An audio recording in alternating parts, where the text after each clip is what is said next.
Hello everyone, welcome back to my channel. This is Priyanka. So guys, आज की video में मैं आप लोगों से डिस्कस करूँगी नाबार्ड मेंस, जो कि 16 नवंबर को हुआ था और मेरा जो स्ट्रीम था वो था फाइनेंस। ओके, तो पहले मैं आपको जनरल बात बता देती हूँ कि इसमें 2 शिफ्ट हुए थे मेरे, मॉर्निंग में एंड इवनिंग में। ठीक है, तो मॉर्निंग जो शिफ्ट था वो था इंग्लिश डिस्क्रिप्टिव और इवनिंग वाला जो शिफ्ट था वो मेरे स्ट्रीम से रिलेटेड, मतलब फाइनेंस से रिलेटेड था, जिसमें ऑब्जेक्टिव प्लस डिस्क्रिप्टिव क्वेश्चंस पूछे गए थे। ओके, और अगर मैं टाइमिंग की बात करूँ तो मेरा मॉर्निंग शिफ्ट का जो रिपोर्टिंग टाइम था वो था 8:30 AM, जो कि एग्ज़ाम स्टार्ट हुआ था 10 to 11:30, और देन वेरिफिकेशन हुआ था वही जो एंट्री के टाइम आपका वेरिफिकेशन होता है, वही जाते टाइम भी होता है। और ये सिर्फ मेंस वाले एग्ज़ाम्स में ही होता है, जिन्होंने मेंस दी उनको पता है ये चीज़। तो 12 बजे करीब अप्रॉक्स मैं निकली थी एग्ज़ाम हॉल से। ठीक है, फिर उसके बाद नेक्स्ट जो इवनिंग शिफ्ट का टाइम था मेरा वो 12:30 PM था अप्रॉक्स।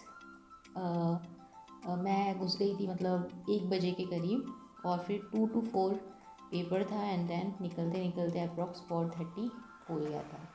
ठीक है, after verification. So guys, overall अगर मैं बात करूँ तो फुल डे एग्ज़ाम था ये।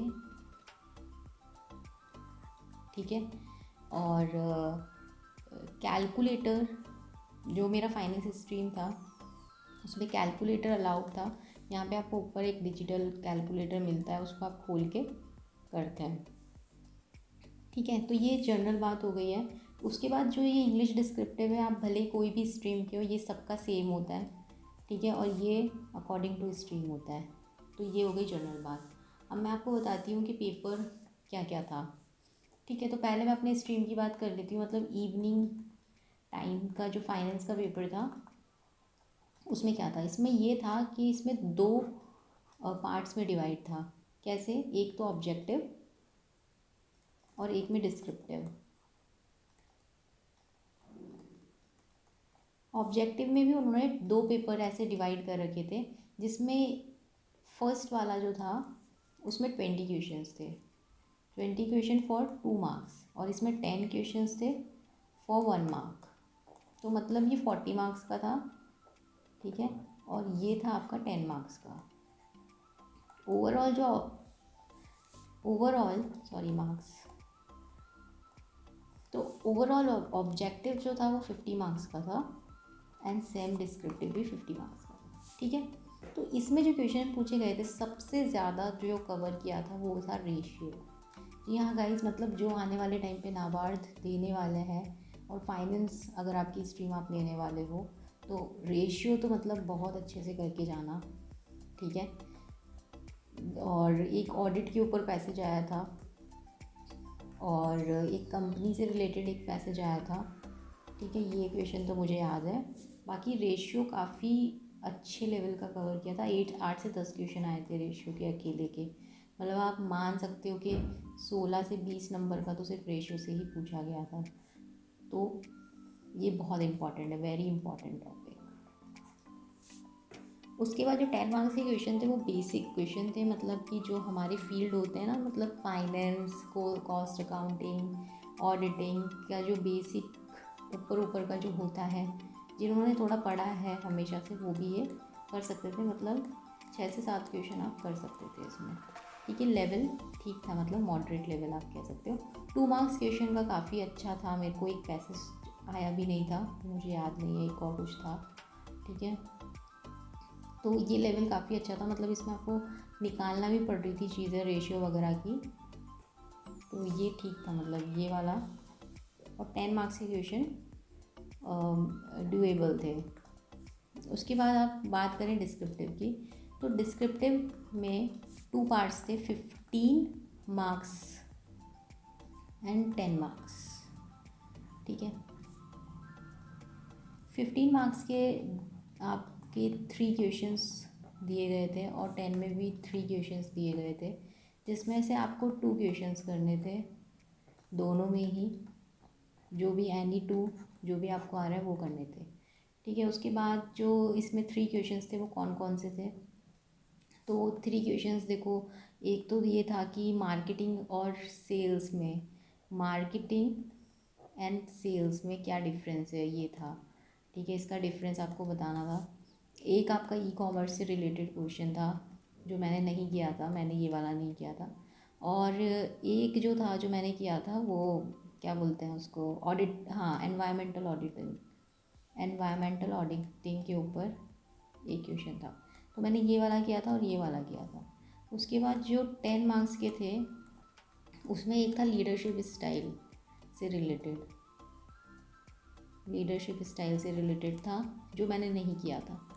और एक था कम्युनिकेशन, कि कम्युनिकेशन क्यों ज़रूरी है बिजनेस वर्क प्लेस में, इस टाइप से कुछ था। मतलब एग्जैक्ट क्वेश्चन मुझे याद नहीं आ रहा, कम्युनिकेशन के ऊपर था वो। और एक था आपका financial accounting and cost accounting के बीच में क्या डिफरेंस है। ठीक है, एक क्वेश्चन ये था। तो मैंने ये 2 किए थे। ठीक है, तो ये पेपर देखो पूछा गया था, पूरे दिन का फुल डे पेपर था नाबार्ड का।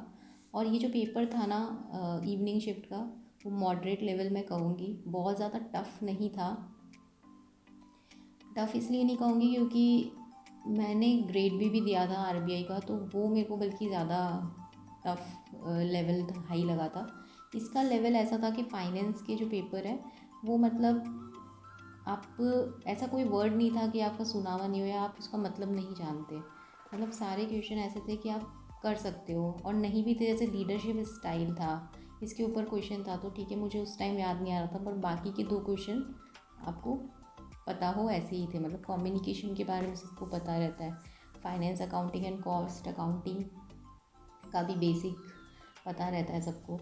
बस पता है प्रॉब्लम क्या आई थी मेरे साथ? प्रॉब्लम ये आई थी कि 15 मार्क्स के क्वेश्चन आपको 200 वर्ड्स में लिखने थे एंड 10 मार्क्स के 400 वर्ड्स में। आपको मीनिंग तो सबका पता रहता है, सब कुछ पता है आपको, हाँ मार्केटिंग क्या है, सेल्स क्या है, आप डिफरेंस भी लिख सकते हो। पर ये जो चीज़ होती है ना, मतलब 600 वर्ड और 400 वर्ड, तो उसमें मतलब सोचने में आपको इतना टाइम लगता है, और फिर 2 आवर्स में आपको पूरा करना पड़ता है। और सोच भी रहे हो, सोच के आप लिख रहे हो, तो आपको इतना टाइम नहीं हो पाता कि आप मतलब सारे वर्ड लिमिट्स आप कंप्लीट कर सको। तो मुझे क्या था कि सोचने में टाइम लग रहा था कि मैं नेक्स्ट पॉइंट क्या लिखूँ, नेक्स्ट पॉइंट, तो उसकी वजह से मेरे वर्ड लिमिट कम हुए थे। ठीक है, ओवरऑल आप लोग मुझे बताना जिन्होंने भी एग्ज़ाम दिया है कि उनका ये वाला सेशन कैसा हुआ फाइनेंस का, और जो इस स्ट्रीम से रिलेटेड नहीं भी है वो भी बताना कि कैसा गया आपका नाबार्ड का मेंस का पेपर और एक्सपीरियंस कैसा था। ठीक है, तो ये तो इवनिंग सेशन की मैंने बात कर ली फाइनेंस की। अब मैं आप लोगों से मॉर्निंग सेशन की एक छोटा सा डिस्कशन कर लेती हूँ। ठीक है, क्योंकि डिस्क्रिप्टिव पार्ट जो है वो सबका सेम आया था, तो वो आपको कहीं ना कहीं वैसे भी मिल जाएगा कि क्या क्या पूछा गया था। तो एक ओवरऑल मैं आइडिया दे देती हूँ आपको। जो मॉर्निंग में इंग्लिश डिस्क्रिप्टिव जो था, तो इंग्लिश डिस्क्रिप्टिव में देखो प्रिसाइज राइटिंग होती है एक तो।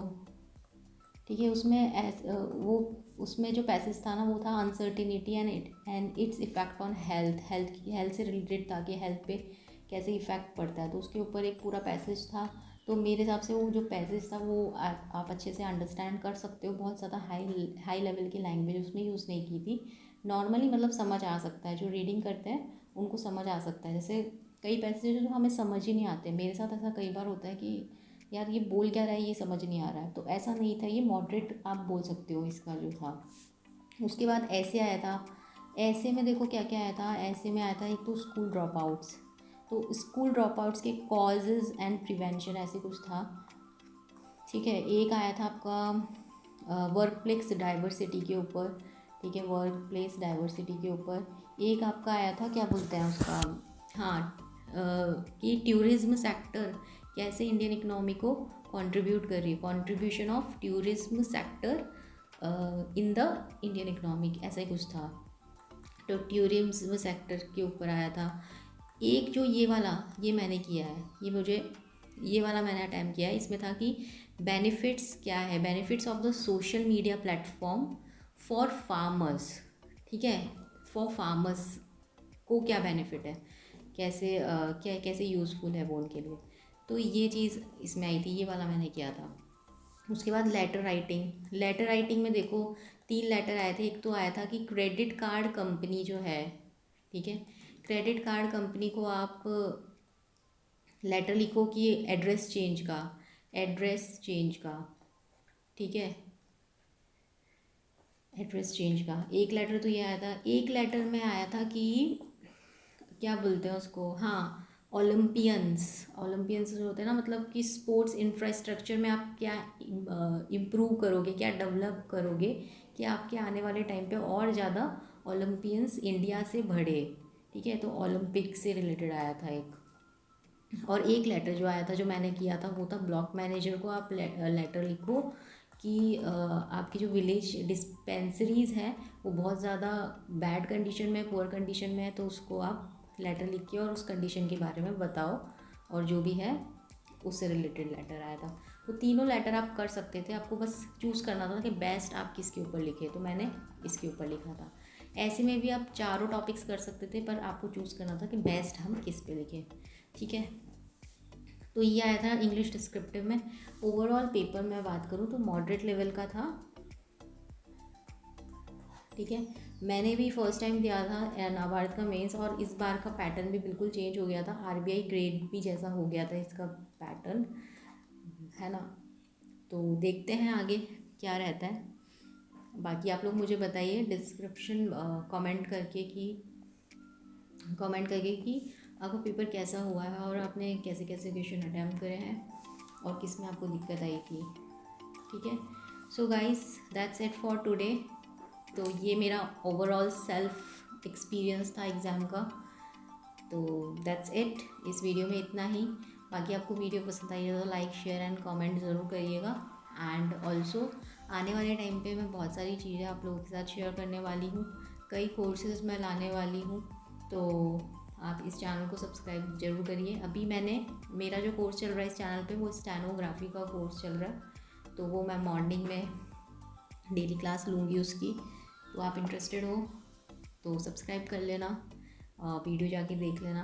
और ऑफ कोर्स जो हमारे कंपटीशन एग्ज़ाम्स होते हैं उनके भी मैं वीडियोस लेने वाली हूँ। मैं एक्चुअली ज़्यादातर जो एग्ज़ाम होते हैं खुद के फील्ड्स वाले देती हूँ, जैसे क्रेडिट ऑफिसर हो गया और forex, credit officer, forex, NABARD, खुद के जो मेरे फाइनेंस से रिलेटेड है, आरबीआई, ठीक है। तो मैं इनकी तैयारी कर रही हूँ।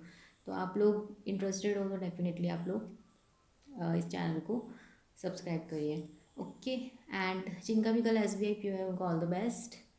आई डोंट नो कितने लोग आज वीडियो देखेंगे, मेरी बहुत सारे लोग तो बाद में ही देखते हैं, बट फिर भी जिनका भी है उनको ऑल द बेस्ट।